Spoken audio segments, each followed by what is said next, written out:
pris le pouvoir, parce que on veut juste éclaircir au niveau historique des zones d'ombre et l'implication des multinationales dans le pétrole algérien et surtout de l'arrivée de Chekib Khalil. Alors, j'ai dit tout à l'heure que le pétrole constituait l'assise du régime. Et l'arrivée de Bouteflika au pouvoir a eu, enfin, au même moment, les prix du pétrole ont commencé à augmenter. Il a eu la chance, ce monsieur, de voir les prix du pétrole monter très haut. Bon, mais au même moment, ceci, bien entendu, a augmenté les appétits des barons du régime qui tenaient absolument à se maintenir, demeurer au pouvoir pour pouvoir...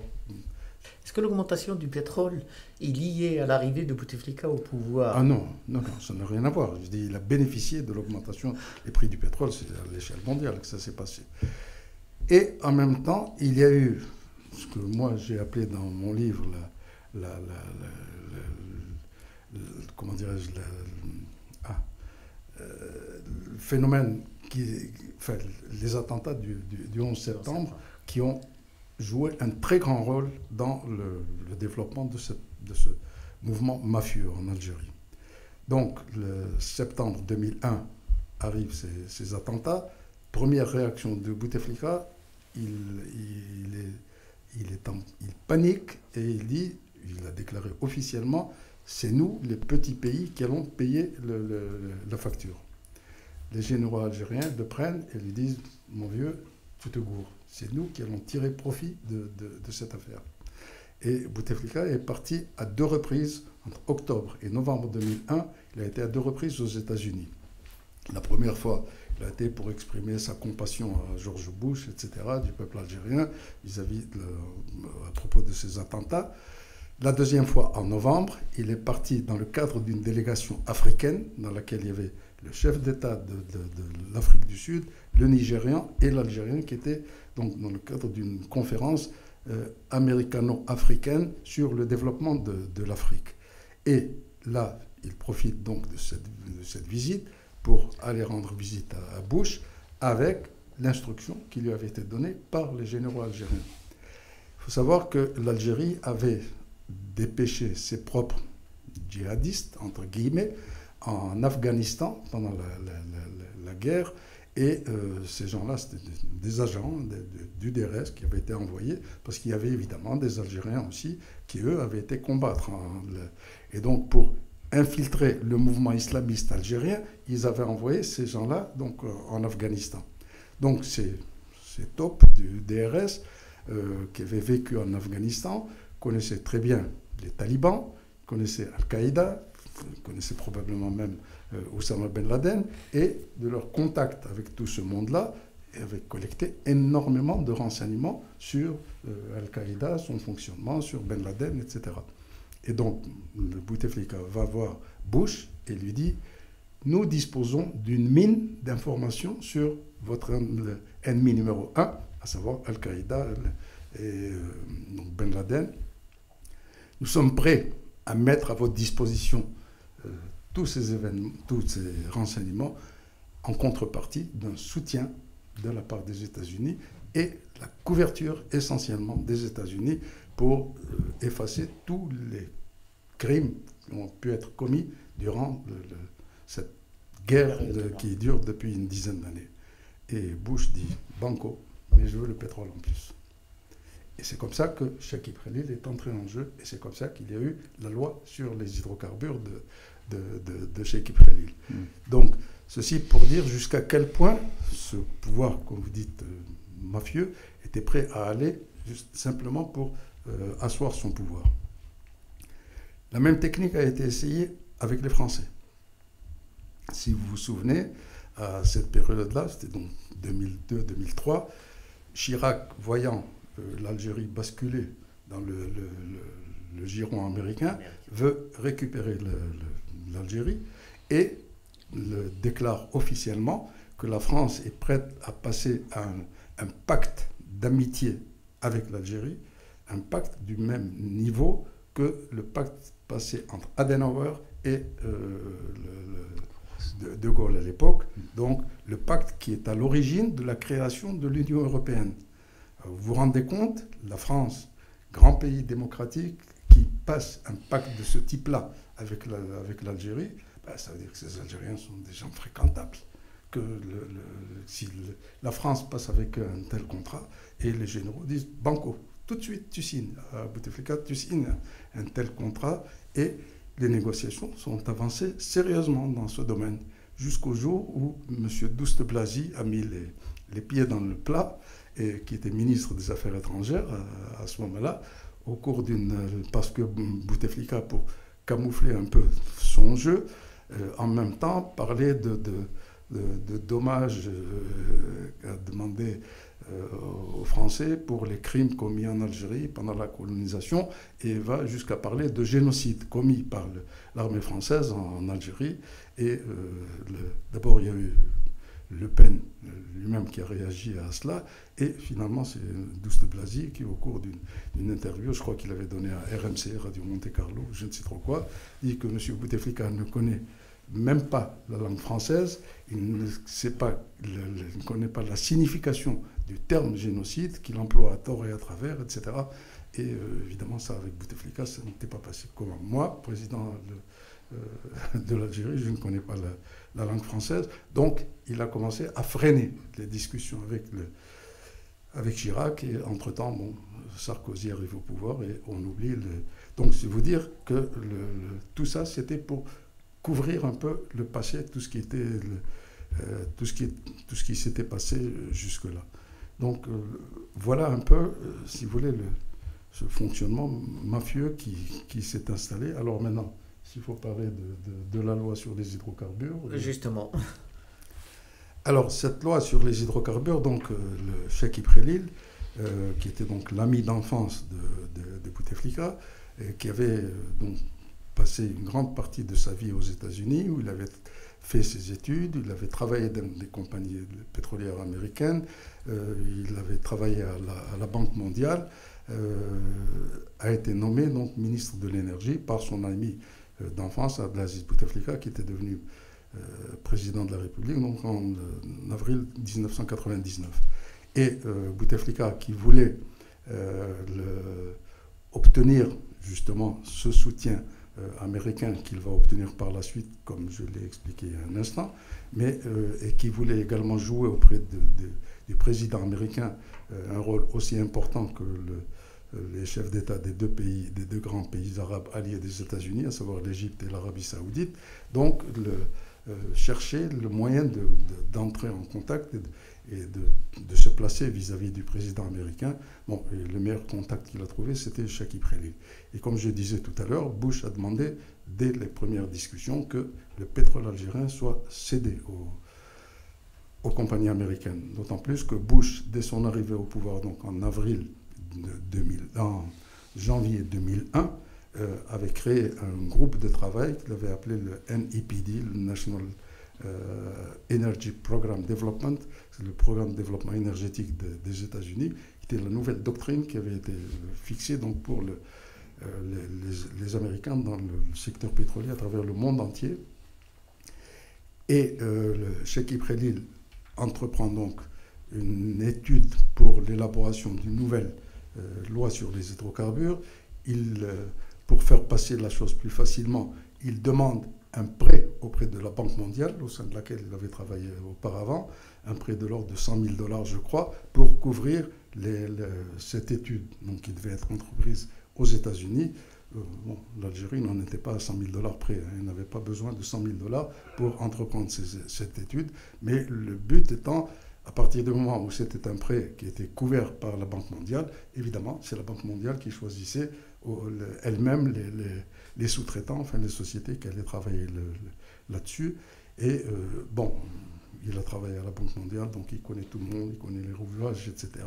Il a réussi même à faire imposer un ami à lui, donc le patron d'une société qui a fait l'étude de cette loi sur les hydrocarbures. En gros, cette loi sur les hydrocarbures dit la chose suivante, enfin, la disposition la plus importante est que toute compagnie étrangère qui souhaite faire de la recherche ou de la production de pétrole algérien et qui dispose des moyens techniques et financiers pour le faire, peut venir solliciter, donc demander des permis. Et la seule obligation qu'elle a est celle de céder entre 20 et 30% de participation à l'entreprise nationale Sonatrach, qui, elle, ne peut obtenir donc des participations que par ce biais-là. Ce qui veut dire que, et comme d'abord 20 à 30%, ça veut dire que vous êtes minoritaire, donc ce n'est pas vous qui détenez le pouvoir de décision, d'une part, et d'autre part, la loi disait que la Sonatrach disposait d'un délai de 20 jours pour répondre à une telle proposition, sachant que ce sont des investissements qui sont très lourds, sachant que les questions sont extrêmement complexes, aussi bien sur le plan géologique, géophysique ou autre à étudier, et que 20 jours ne sont pas suffisants pour donner une réponse. Bon, ça voulait dire tout simplement que, en réalité, on cède tout aux Américains, et contrairement à la loi qui existait jusque-là, toute compagnie n'était propriétaire que du pétrole qu'elle avait produit. Là, elles deviennent propriétaires des réserves pétrolières. Et donc, ça veut dire que l'on cède toutes les réserves pétrolières aux entreprises étrangères. Voilà ce qu'était cette loi, et qui répondait donc totalement aux vœux de George Bush. Je voulais intervenir sur l'affaire Tiguen-Turin, donc, qui a complètement changé quand même le visage de la politique algérienne. Est-ce que vous pouvez nous donner des éclaircissements sur cette affaire et aussi le limogeage du général Toufir? Alors là, c'est une affaire extrêmement compliquée. Il faut savoir que durant toute cette sale guerre, comme on l'a appelé, le DRS a joué un rôle extrêmement important. Et son rôle a constitué à infiltrer les mouvements islamiques et de les contrôler au maximum. Aujourd'hui, on sait que le fameux Zitouni n'était qu'un agent du DRS, et que même puisqu'on lui impute l'assassinat des moines de Tibérine, donc en réalité, derrière tout cela, il y a les services du DRS. Zitouni qui était à la tête du GIA. Alors, et en gros, pratiquement tous les responsables du GIA et du GSPC par la suite, ont été contrôlés par le DRS. Le fameux Abdelrazak El-Parra, qui a été un des créateurs du GSPC, était également un agent du DRS. C'est lui qui a organisé cette tournée de ces 32 touristes européens à travers tout le Sahara en 2003. Et ces gens-là ont vécu une épopée.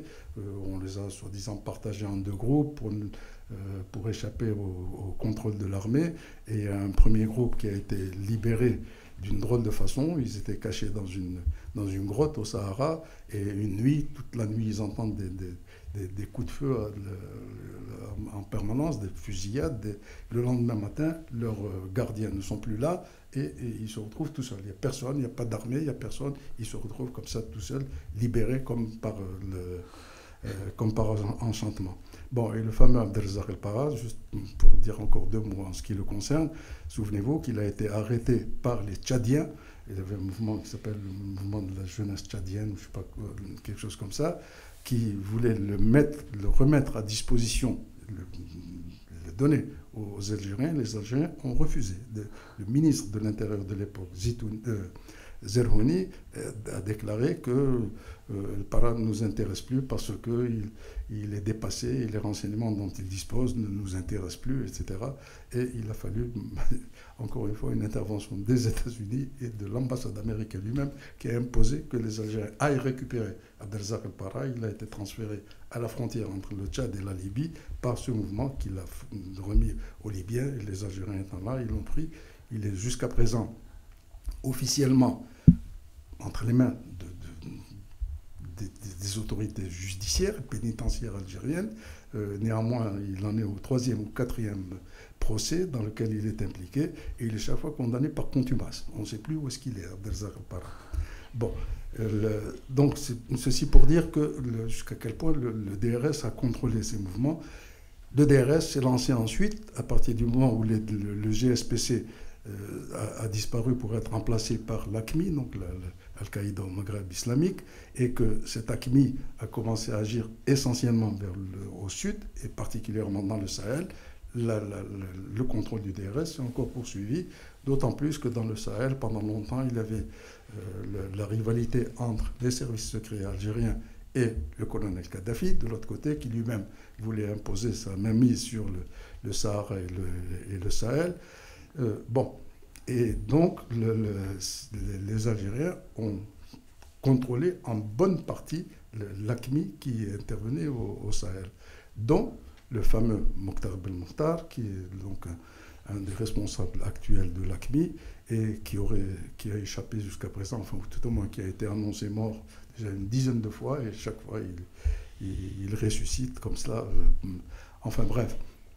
Donc, qui est responsable donc, de ce mouvement El Mourabitoun, c'est comme ça qu'il s'appelle, et les Algériens avaient réussi à convaincre les Américains, qui eux-mêmes étaient très intéressés par le Sahel, et c'est cette épopée d'El Zar el-Para qui a permis aux Américains de s'installer au Sahel et de créer le fameux commandement africain un commandement spécial pour l'Afrique.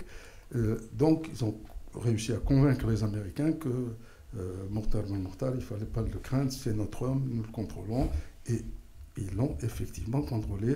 L'ambassadrice des États-Unis à Bamako, dans une déclaration datant de 2012, j'ai la déclaration à la maison, dans laquelle elle dit Mokhtar Belmokhtar est une petite frappe, c'est un petit trafiquant de drogue, de cigarettes, de choses comme ça, peut-être même d'armes, mais nous l'avons eu à plusieurs reprises au bout du viseur, nous n'avons jamais voulu le tuer parce qu'il ne nous intéresse pas. En réalité, ce qu'elle voulait dire, bon, il est à nous. Ouais. Donc, le Mokhtar Belmokhtar n'était pas dangereux. Sauf que, comme tous ces gens-là qui ont été plus ou moins contrôlés, on a eu l'exemple de Ben Laden, qui était au départ la CIA, etc., qui en a fait ce qu'il est devenu, et qui, avec le temps, il a viré. Celui-là aussi, pareil, il a viré, et c'est lui qui a déclenché donc l'attaque contre le champ de Tikenturin en 2013. Voilà. Ce champ qui se trouve donc pratiquement à la frontière libyenne, Mokhtar Belmokhtar, lui, est entre la Mauritanie, le Mali, etc., c'est par là qu'il rôde, donc à 1000 à 1500 km facilement plus loin, et voilà que cette attaque est menée par un groupe, je crois qu'ils étaient une cinquantaine d'hommes, voire un peu plus, qui se déplacent à travers le Sahara. Ils ne sont pas venus à pied, ils sont venus sur des Range Rover, etc., armés jusqu'aux dents, et ils parcourent plus de 1000 km à travers le Sahara dans lequel il y a l'armée qui est là présente, qui a des checkpoints, ils utilisent même des moyens de contrôle aérien, etc. Et ils arrivent jusqu'à Tikenturin et ils font ce qu'ils ont fait, à savoir s'en prendre d'abord la base de vie, où ils ont tué quand même près de 70 personnes, dont plus de la moitié des expatriés, ils en avaient 39 exactement. Et ensuite, ils se sont attaqués même aux installations pétrolières elles-mêmes. L'armée elle-même ayant intervenu, il y a eu des bavures. Toujours est-il que la production gazière a été interrompue pendant près de 2 ans sur le champ de Tikenturin. Ce n'est que l'année dernière que ça a redémarré. Et bien entendu, les compagnies, les exploitants, c'était Statoil et BP, donc de grandes compagnies qui ont entrepris leurs propres enquêtes, qui ont étudié et les Américains s'en sont mêlés, parce que fatalement, là où il y a du pétrole, il y a des Américains, ça les intéresse, et particulièrement cette zone-là.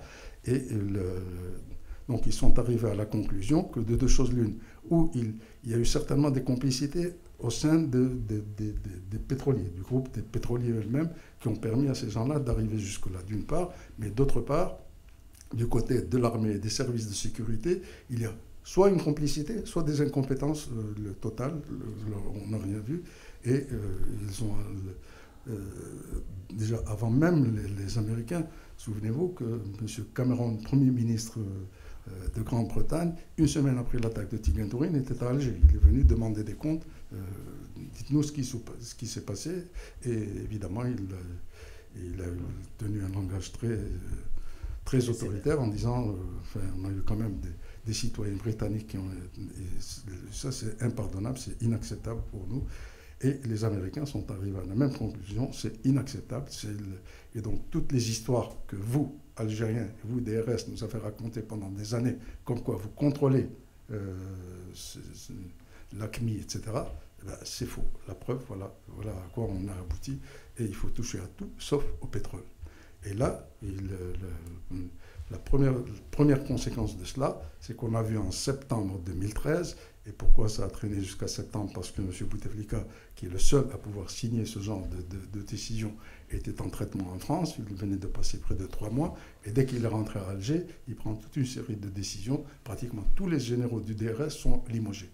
Sauf Toufik, sauf le patron, il n'y a que lui qui est resté, celui qui est actuellement patron, comment s'appelle-t-il, le Tartag, lui-même a été éliminé. Il y a eu tous les généraux du DRS qui ont été éliminés, qui ont été mis à la retraite.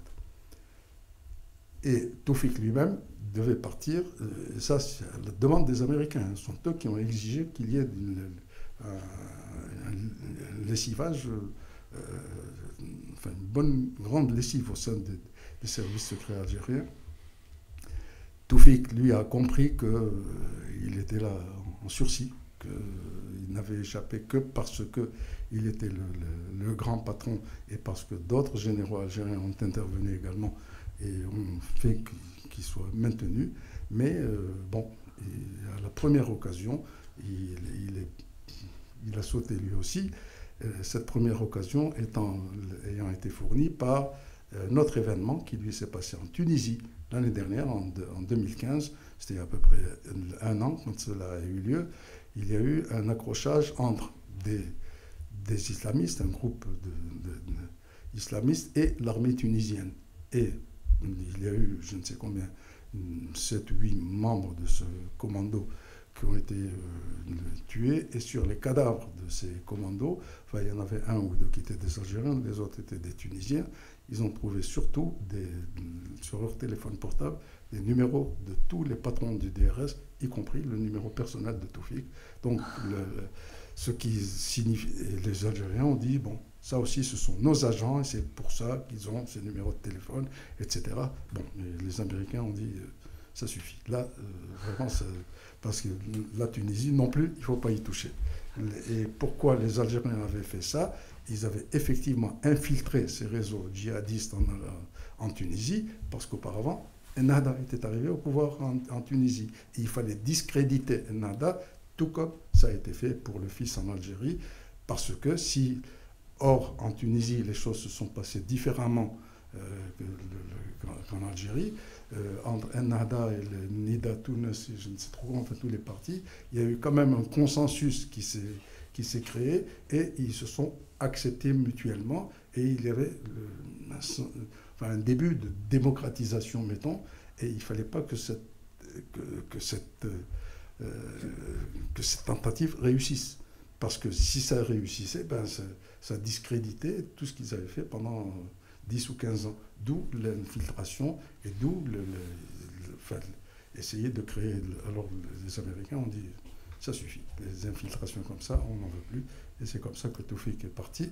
Et il y a eu également la revision de toute la structure du DRS, où on leur a enlevé tout ce qui est enquête, tout ce qui est l'aspect juridique, et ils n'ont laissé que le cœur du métier, espionnage contre espionnage.